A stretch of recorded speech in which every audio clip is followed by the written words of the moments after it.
오늘 설교는 별에 대한 거예요. 별. 동방 박사들이 별을 보고 아기 예수께 와서 경배하고 간 이야기입니다.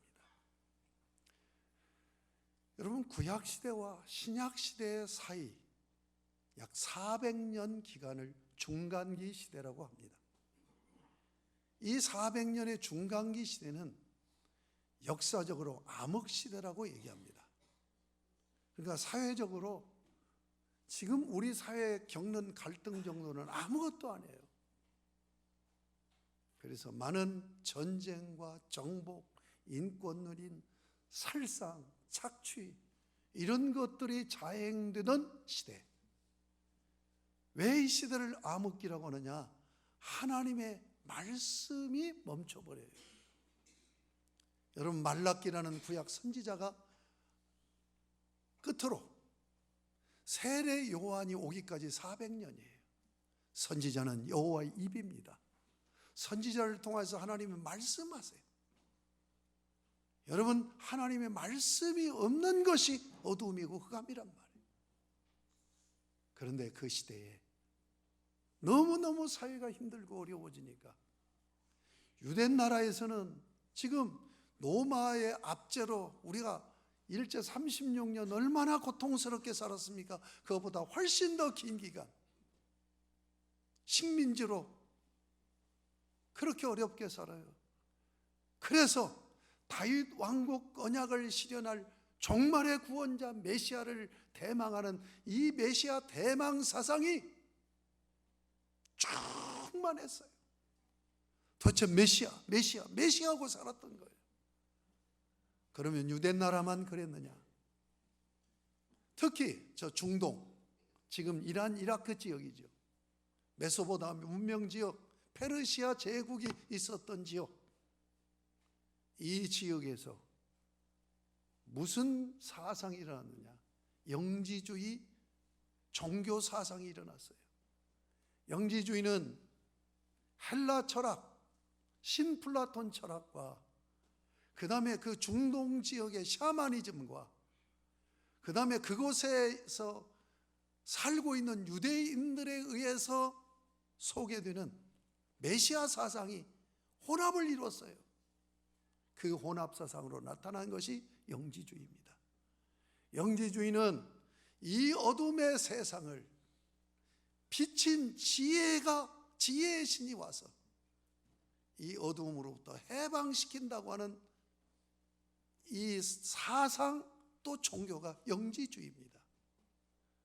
그러니까 지금 세계는 유대 나라나 이방 나라 모두가 다 이 흑암의 세상을 어떻게 하든지 변화시키고 개혁시킬 그러한 현자 또는 신 메시아를 기다리고 있었던 거예요. 그런데 그 이란, 이라크 지역, 페르시아 지역에서 점성술가들, 지금으로 얘기하면 천문학자들이죠. 별을 연구하는 사람들이에요. 그런데 오늘 본문을 보면 그들은 과학자만이 아니에요. 그들은 종교인들이었어요. 과학을 하는 종교인들이었어요. 별을 탐구하면서 도대체 이 시대의 어두움을 회복시키고 밝은 세상으로 바꿔놓을 그런 인물은 오지 않는가? 그런 지혜의 신은 오지 않는가? 대망하면서 별을 연구한 거예요. 그런데 하나님께서 섭리 가운데 큰 별을 보여주신 거예요. 바로 저 별이다. 그 별을 보는 순간 그들은 긴 여행을 떠납니다. 보배 앞에 아주 귀중한 왕에게 왕을 아련하고 경배하면서 드릴 예물을 준비해가지고 긴 여행을 떠납니다. 여러분, 학자들이라고 한다면 자기들이 발견하고 자기들이 깨달은 것을 보고서를 써서 보고하면 끝나요. 그러나 그들은 학자로 머무르지 않고 종교인들이었기 때문에 그들은 별을 따라서 갑니다. 먼 길을 지금 여행합니다. 사막을 건너서 여행합니다. 그런데 그 별이 유대 나라를 향하고 있는 거예요. 그들은 아마 소스락치게 놀라서 역사를 뒤바꿀 위대할 왕이 유대 나라에서 태어나는구나. 그러면 유대 나라에서 태어난다면 왕궁에서 태어나지 않겠습니까? 그래서 예루살렘을 방문한 거예요. 아마 틀림없이 그 왕의 아들일 것이다. 그래서 헤롯 왕을 찾아갔어요. 그래서 유대인의 왕으로 나신 이가 어디 계시냐? 여러분, 이방인이지만 예수를 안 믿는 사람이지만 얼마나 영적인가를 볼 수가 있어요. 자, 이 얘기를 듣고 헤롯이 어전회의를 소집합니다. 특별 어전회의예요. 다른 신하들이 아니라 제사장들, 서기관, 이 산헤드린 공의입니다. 유대 나라의 최고 종교 회의의 지도자들이에요. 제사장은 사두개파에서 성전을 책임지는 사역을 하고 있고, 그리고 서기관은 바리새파로 율법을 책임져요. 여러분, 바리새파에서는 종교 지도자가 세 가지입니다. 율법학자, 신학자입니다. 그 다음에 서기관, 그 다음에 랍비, 가르치는 선생님이에요. 그런데 그 세 사역자 중에 가장 중요한 사역이 뭐냐? 서기관입니다. 그때는 활자가 없는 시대예요. 그러니까 진리를 이걸 전수해야 되죠. 전승하고 전수해야 돼요. 그러려면 정확하게 하나 오자도 없이 기록할 수 있어야 돼요. 오자도 없이 기록하려면 어떤 사람이 돼야 돼요? 최고의 학자가 돼야 돼요. 성경을 깊이 연구하고 성경을 통달한 사람만이 오류 없이 그것을 제대로 적어서 전수하고 전승할 수 있기 때문에 이 두 부류를 불러 모았어요. 그리고 여러분, 재미있는 것은 동방 박사들이 헤롯 왕에게 유대인의 왕을 찾아요. 그런데 헤롯 임금은 4절에 보면 그리스도가 어디서 나겠느냐, 유대인의 왕으로 온다고 하는 그 그리스도, 메시아를 얘기하는 거예요. 메시아가 어디서 나겠느냐. 우리 말씀을 보겠습니다. 5절에 보면 이렇게 대답을 합니다. 그러니까 종교 지도자들이 대답을 합니다. 이르되 유대 베들레헴이 오니 베들레헴에서 납니다. 그러면서 이는 선지자로 이렇게 기록했습니다. 그러면서 아모스서 5장 2절, 예수께서 베들레헴, 그리스도께서 메시아가 베들레헴에 출생하실 것을 지금 성경을 통해서 입증을 하면서 베들레헴입니다. 이 말을 들은 헤롯이 가만히 7절에 보면 박사들을 불러서 나타난 별이 나타난 때를 자세히 묻고 베들레헴으로 보내면서 거기 가서 아기에 대해서 자세히 알아보고 찾거든 내게도 고하여서 나도 가서 경배할 수 있도록 하라고 거짓말을 하죠. 자, 헤롯 임금은 정치 수완이 탁월한 사람이라 유대인이 아닌 에돔 사람인데 분봉왕으로, 그러니까 제후로, 로마의 황제가 제후로 파송을 해서 유대 나라를 통치하고 있어요. 그런데 유대 사람으로서 메시아가 왕으로 온다고 하니까 두려움이 있었던 거예요. 그래서 그를 제거하기 위해서 술책을 부린 거죠. 자, 오늘 이야기가 여기까지입니다. 여러분, 여기서 우리는 더 이상 나가지 않고 멈춰야 됩니다. 그리고 생각해야 됩니다. 자, 여러분, 종교 최고 지도자라고 했던, 제가 전자에 말씀드렸습니다. 당시에는 메시아가 금방 올 것처럼 그냥 갑자기 하늘이 까매지고 폭우가 쏟아지는 것처럼 그런 지금 상황이에요. 그래서 메시아면 시선이 집중돼요. 세례 요한이 왔습니다. 얼마나 많은 사람들이 세례 요한에게로 나옵니까? 왜 나왔습니까? 메시아인가 확인하려고. 산헤드린 공회에서도 파송됩니다. 그리고는 네가 누구냐? 네가 그리스도냐? 이렇게 계속 질문하는 것을 보아요. 자, 이런 시대에 종교 지도자이고 하나님의 말씀을 깊이 통달하고 그것을 전승전수하는 서기관들, 정확하게 성경을 인용하면서 바로 베들레헴에서 출생합니다 라고 말하는 이것으로 끝난단 말이에요. 하나님을 모르는 동방박사는 별을 보고 징조를 확인하고 아기 예수께 찾아와서 먼 길을 여행해서 찾아와서 경배를 하는데, 종교 지도자라는 사람들, 하나님을 잘 믿는다는 사람들, 제사장 서기관들은 베들레헴에서 태어날 것입니다고 성경으로 들이대서 입증을 해놓고 그것으로 끝나요. 여러분, 이래야 되겠습니까? 이들이 이렇게 하면 안 되죠. 메시아를 찾아가야 되지 않습니까? 아기 예수를 찾아가야 되지 않습니까? 두 가지 이유로 찾아가야 됩니다. 하나는 메시아 지금 대망사상이 꼭지점에 닿았으니까 자기들도 저분이 진짜 메시아로 오신 분인가를 확인해야 되지 않겠습니까? 또 하나는 뭐예요? 헤롯이 그냥 놔둘리 메시아로 진정으로 출생했다고 한다면 헤롯이 그냥 놔두겠습니까? 그러니까 어떻게든지 보호해야 되겠다는 마음으로도 달려가야 되겠지요. 그런데 가만히 있습니다. 그 일로 인하여서 베들레헴의 2살 아래 아이들을 전부 살해해버리는 그런 비극적인 역사를 막아내지 못했던 범죄를 저지르고 말았습니다. 여러분, 우리는 여기서 2020년 새해가 밝아졌는데 과연 나는 지금까지 신앙생활을 어떻게 해왔는가? 성경을 읽고 성경이 하나님 말씀이라는 객관적인 것은 인정을 해. 그런데 그 말씀이 어떻게 역사 가운데 이루어져 나가는가에 관심이 없어.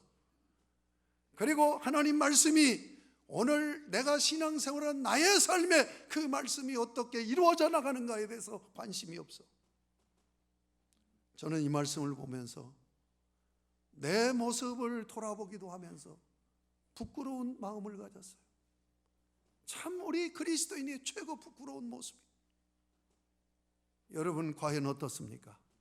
하나님 말씀 붙들고 하나님 말씀이 예수 그리스도 안에서 나의 삶에 그대로 적용되고 이루어져 나가는 것을 기대하면서 하루하루 기도하며 신앙생활을 해왔습니까? 아니면 하나님 말씀을 읽기는 읽고 그리고 교회 나와서 예배는 드려 영성도 없이, 사실 지금 이방인의 영성이 훨씬 더 낫잖아요. 신학자라고 하는 자가 하나님 말씀을 전승하고 전수한다는 자는 전혀 영성이 없어요. 관심이 없어요. 여러분, 우리가 이렇게 신앙생활 하지 않아야 되지 않겠는가?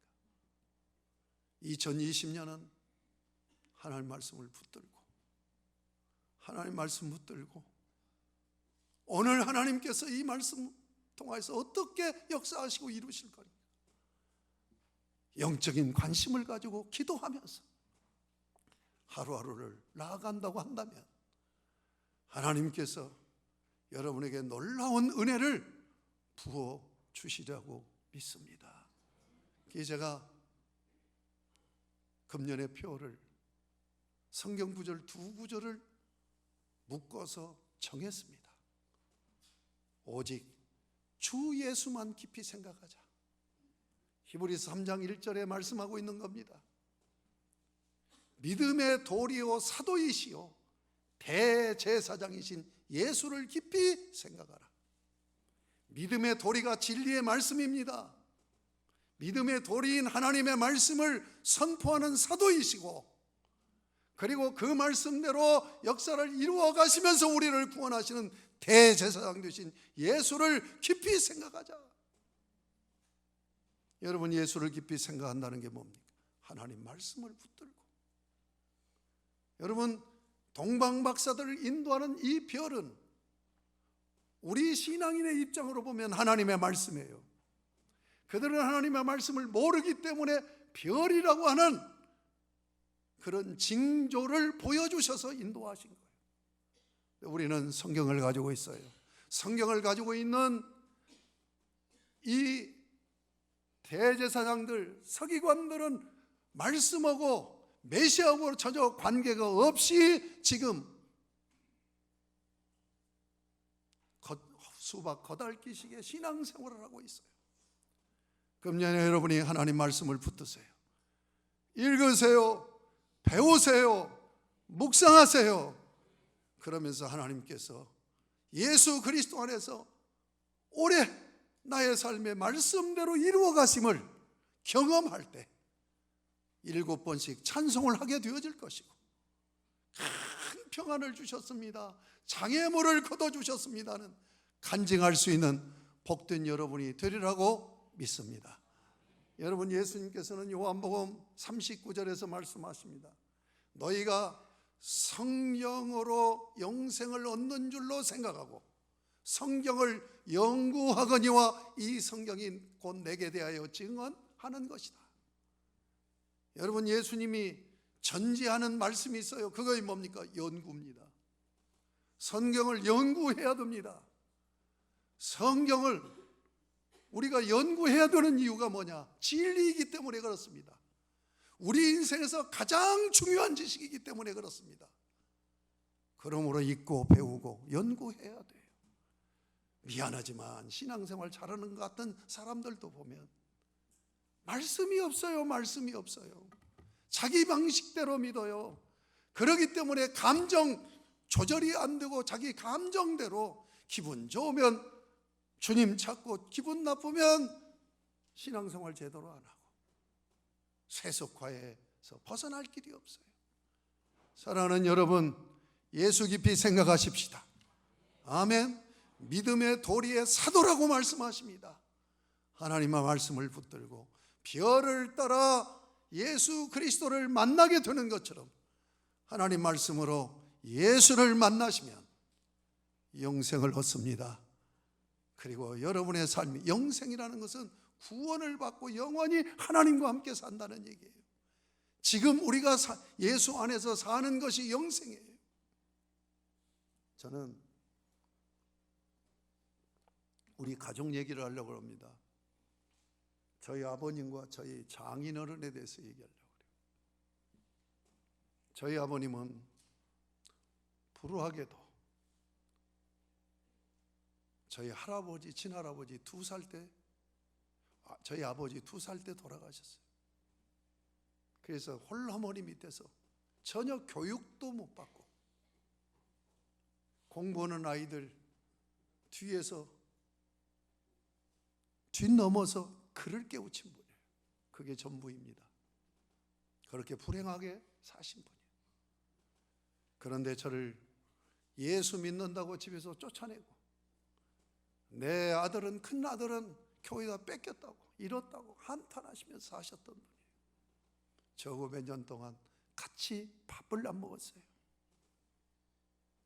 그런 아버지 전도를 했습니다. 전도를 받고 교회를 다녀요. 교회를 다니다가 은혜를 받았어요. 그리고 이분이 매일 혼자 예배를 드리고 성경을 계속 읽어요. 성경을 몇 독을 하셨어요. 그래서 이분이 달라져요. 이분의 입술에서 나오는 고백이, 이렇게 좋은 예수를 왜 내가 이제 믿었는지 모르겠다. 우리 아버님은 안수 집사님이셨어요. 배움이 없어요. 무식한 농부였어요. 우리 시골교회도 지금 한 80년 역사를 가지고 있습니다. 성도들이 존경을 해요. 왜? 신앙생활 잘하니까. 여러분, 교회에서 많이 배우고 못 배운 것이 무슨 중요합니까? 여러분, 늙어보세요. 80, 90 되면 높은 지위에서 무슨 권력을 쥔 사람이나 그렇지 않은 사람이나 많이 배운 사람이나 배우지 못한 사람 아무 차이가 없어요. 하나님을 잘 섬기느냐 못 섬기느냐. 사랑하는 여러분, 예수 만나면 영생합니다. 예수 만나면 천국 갑니다. 예수 만나면 우리는 한 생을 복되게 살 수가 있습니다. 오늘 이 동방 박사들이 별을 따라서 온 것처럼, 아니 여기 서기관들과 제사장들 하나님 말씀을 읽으면서도 예수와는 전혀 관계없이 살았던 이 사람들을 대비하면서 2020년도는 하나님 말씀 붙들고 예수를 깊이 생각하는 복된 여러분의 신앙생활이 되셨으면 좋겠습니다. 그 다음에 두 번째로 생각할 것은, 여기에 나타난 이 별은 징조의 별입니다. 그런데 예수님께서 친히 자기를 별이라고 말씀하셨습니다. 여러분, 요한계시록 22장 16절 말씀. 요한계시록은 성경이, 신약 성경이 27권으로 되어 있죠. 그게 크게 둘입니다. 하나는 역사 이야기 책이고 하나는 편지들입니다. 역사 이야기는 역사 진행에 따라서 세 부류로 나눕니다. 복음서, 그 다음에 사도행전, 요한계시록입니다. 그러니까 신약 성경은 역사로 이어지는 것은 복음서와 사도행전과 요한계시록이에요. 복음서는 성육신 하셔서 주님의 몸된 교회를 세우겠다는 말씀입니다. 사도행전은 주님이 부활하시고 승천하신 후에 성령님이 강림하셔서 복음 증가하여 교회 세우는 역사 이야기입니다.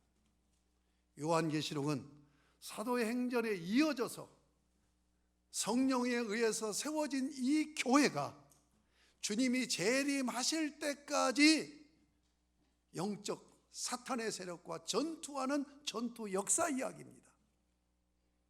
그런데 요한계시록이 이렇게 기록되어 있는 것을 봅니다. 요한계시록 1장 20절, 22장 1절 두 절을 같이 또 읽겠습니다. 시작.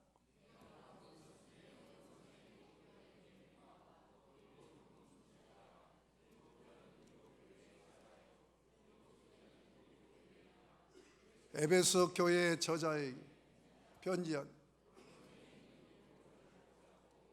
일곱 금초대 사이를 거니시는 이가 이르시되, 요한계시록은 소아시아 일곱 교회와 예수님이 재림할 때까지 모든 교회를 총칭해서 교회에게 보낸 편지입니다. 그런데 뭐라고 말씀하냐면, 주님께서 오른손에 일곱 뼈를 붙들고 있어요. 이것은 오른손은 주님의 권능을 얘기합니다. 일곱 뼈를 붙들고 일곱 금토대 사이를 거니신다라고 나와 있습니다. 그것을 해석합니다. 일곱 뼈는 일곱 교회 주의 사자라고 얘기하고 있고, 일곱 금토대는 일곱 교회라고 얘기하고 있습니다. 일곱이라는 숫자는 온전한 숫자를 얘기합니다. 여러분, 모든 공동체는 조직으로 되어 있습니다. 그래서 심지어 곤충들 세계도 조직이 되어져서 대장이 있어요. 다시 해서 리더가 있고 지도자가 있다는 얘기예요. 그래서 지도자를 중심으로 해서 나아가는 거예요.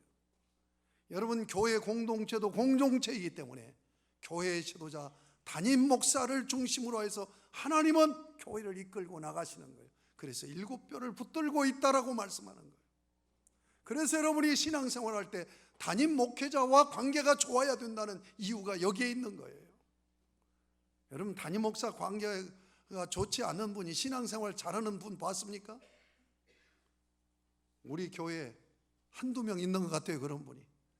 제가 지금 우리 교회에서 25년, 6년째 제가 목회를 하는데 그런 정도 영성이 없겠습니까? 얼굴 보면 알잖아요. 여러분, 제발 부탁입니다. 주회종하고 관계 잘하십시오. 가정에서는 부모하고 관계 잘해야 되고, 학교는 선생님하고 관계 잘해야 되고, 이 공동체는 조직이에요. 그렇기 때문에 지도자, 리더를 중시 여기고 있다는 걸 잊지 마시기 바랍니다. 일곱 금존 때는 일곱 교회라고 그랬어요.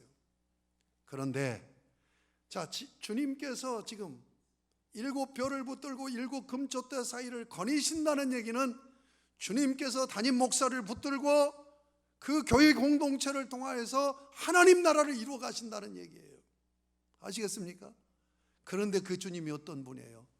아까 22장 16절 요한계시록 마침에요. 나 예수는, 예수님이 말씀하신 거예요. 교회에 대하여 주의 사자들을 보내어 증언한 말씀이다. 예수님이 그렇게 말씀하세요. 그러면서 나는 다윗의 뿌리요 자손이니 곧 광명한 새벽별이라. 주님이 당신을 별이라고 말씀합니다. 동방 박사들은 별 되시는 주님께로 인도하는 징조의 별이었습니다. 그러나 예수님은 광명한 새벽별입니다. 광명한 새벽별이라는 말은 무슨 얘기입니까? 새 아침을 여는, 새 시대를 여는, 흑암의 세상을 뒤바꿔 버리고 개혁하고 변화를 줘서 새 시대를 여는 바로 그 왕 되시는 예수 그리스도를 얘기하는 겁니다. 사랑하는 여러분, 금년 안에 붙들어야 될 분이 누굽니까? 금년 안에 품어야 될 분이 누구입니까? 금년 안에 여러분이 바라봐야 될 분이 누구입니까? 여러분에게 새벽을 깨우게 하시는 광명한 예수 그리스도 별을 바라보시기를 바랍니다. 슬플 때 바라보세요. 기쁠 때도 바라보세요. 외로울 때도 바라보세요. 힘들 때도 바라보세요. 눈물이 날 때도 바라보세요. 예수 바라보면 그 예수께서 힘이 되어 주시고 위로해 주시고 능력 부어 주시고 응답해 주시고 역사해 주시고 보장해 주실 줄로 믿습니다. 금년 안에 예수를 바라보며 사는 복된 여러분이 되시기를 주님의 이름으로 축복합니다. 그래서 제가 히브리서 12장 2절 말씀을 표의 말씀으로 또 붙들었습니다. 믿음의 주요 또 온전하게 하신 이인 예수를 바라보자. 그 다음 같이 읽겠습니다. 시작. 그는 그 앞에 있는 기쁨을 위하여 십자가를 참으사 부끄러움을 개의치 아니하시더니 하나님 보좌 우편에 앉으셨느니라. 사랑하는 여러분, 예수 그리스도는 하나님을 마주 대하면서 그 즐거움 때문에 자기가 가야 될 그 길을, 사명의 길을, 사역의 길을 끝까지 감으로 인하여서 하나님께서 높이셔서 하늘 보좌 우편에 앉으셨다고 말씀하고 있습니다. 사랑하는 여러분, 예수 붙들고 예수를 품고 예수를 바라보면서 올 한 해 살아나간다고 한다면 여러분의 새해는 광명한 새벽별의 인도를 통하여서 빛 가운데 걷고 빛 가운데 거하는 아름다고 멋지고 그리고 참된 샬롬이 풍성한 복된 한 해가 될 줄로 믿습니다.